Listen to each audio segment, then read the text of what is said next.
कार्यक्रम में उपस्थित रेलवे बोर्ड के chairman Shri Tripathi ji, Shri Rajendra Khanna ji deputy NSA साहब, दिल्ली पुलिस के कमिश्नर श्री अस्थाना जी, आरपीएफ के डीजी साहब श्री संजय चंद्र जी, मेरे साथ विभिन्न मोड़ पे काम किए हुए साथी अतुल करवल जी शायद अभी निकल गए, सुबोध जायसवाल जी पहले भी हम साथ काम किए हुए हैं, कुलदीप सिंह जी, उपस्थित रेलवे बोर्ड के एडिशनल मेंबर्स, जनरल मैनेजर्स, दूसरे सभी डिपार्टमेंट से, फोर्सेस से आए हुए सभी ऑफिसर्स, आरपीएफ के मेरे साथी जवानों, आप सबको मेरा बहुत बहुत हार्दिक अभिनंदन।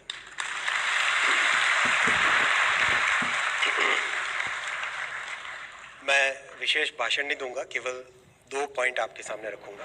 रेलवे के लिए प्रधानमंत्री श्री नरेंद्र मोदी जी का एक विशेष विजन है। जिस लेवल पर हम हैं उस लेवल से अगर हमें आगे जाना है, और हमें जाना ही है, तो उसमें रेलवे को ट्रांसफॉर्म करना बहुत ज़्यादा ज़रूरी है। इस विजन में अगर हम देखें तो 5 इम्पॉर्टेंट एलिमेंट्स हैं। मैं रेलवे को कई अलग अलग डायमेंशन से देख चुका हूँ। पिछले करीब 15 वर्षों से रेलवे का एक स्टूडेंट रहा हूँ। हर अलग अलग डायमेंशन से देख चुका हूँ। जो रेलवे के फील्ड स्ट्रेंथ है उसको हम बढ़ा सकते हैं। जैसे हमारे स्टेशन मास्टर्स हैं, इनको अगर हम और एम्पावर करें, एक्स्ट्रा टैलेंट चाहिए, एक्स्ट्रा मैन पावर चाहिए, एक्स्ट्रा मैन पावर देने के पॉइंट ऑफ व्यू से, हर एक पॉइंट ऑफ व्यू से एम्पावर अगर करेंगे तो हम आने वाले समय में जर्नी को बहुत ही एक अच्छी जर्नी बना सकते हैं। इस फ्रेमवर्क में आरपीएफ का रोल एक बहुत इंपॉर्टेंट रोल है, क्योंकि एक नॉर्मल यूनिफॉर्म सर्विस या एक नॉर्मल यूनिफॉर्म फोर्स जैसा सीआरपीएफ होती है या जैसे बीएसएफ है, उससे एक बहुत अलग रोल है। आपका रोल कहीं ना कहीं एक स्टेट पुलिस और एक आर्म्ड फोर्स के बीच में कहीं पे आता है। एक टिपिकल पैरामिलिट्री फोर्स की तरह भी नहीं है आप, और एक fully law and order maintain करने वाले स्टेट पुलिस की तरह भी नहीं है। तो इस यूनिक रोल के लिए जो चेंजेस करने पड़ेंगे, इस यूनिक रोल को और एनहांस करने के लिए और बढ़ाने के लिए जो चेंजेस करने पड़ेंगे, उसके ऊपर मंथन चालू हुआ है। बीच में डीजी साहब और आपके बहुत सारे सीनियर ऑफिसर्स ने आके मेरे साथ एक बहुत डिटेल डिस्कशन किया था। उस डिस्कशन में मैंने ऑफिसर्स को बोला था, जैसा प्रधानमंत्री जी कहते हैं, केवल मैनेजमेंट वर्सेस फोर्स, ये सोचने की फिलॉसफी नहीं रखनी पड़ेगी।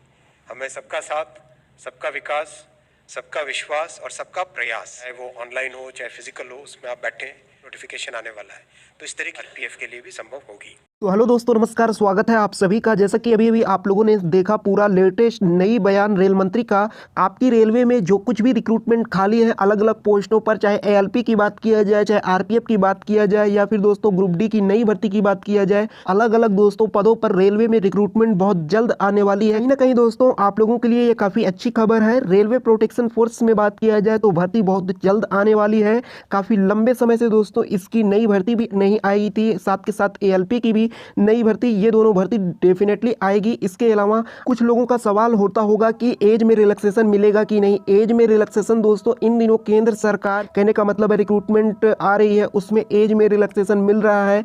100% नई भर्ती जो आरपीएफ की आ रही है, काफी लंबे समय बाद आ रही है। इसमें 1 ईयर या 2 ईयर की एज में रिलैक्सेशन तो 100% मिलेगा, जिससे काफी ज्यादा मात्रा में जो कुछ इच्छुक युवा है फॉर्म अप्लाई कर पाए। दोस्तों इसके अलावा आप लोगों के जैसे ही कोई और इन्फॉर्मेशन आएगी डेफिनेटली इन्फॉर्म कर दिया जाएगा। अभी अपने वीडियो को लाइक, चलिए।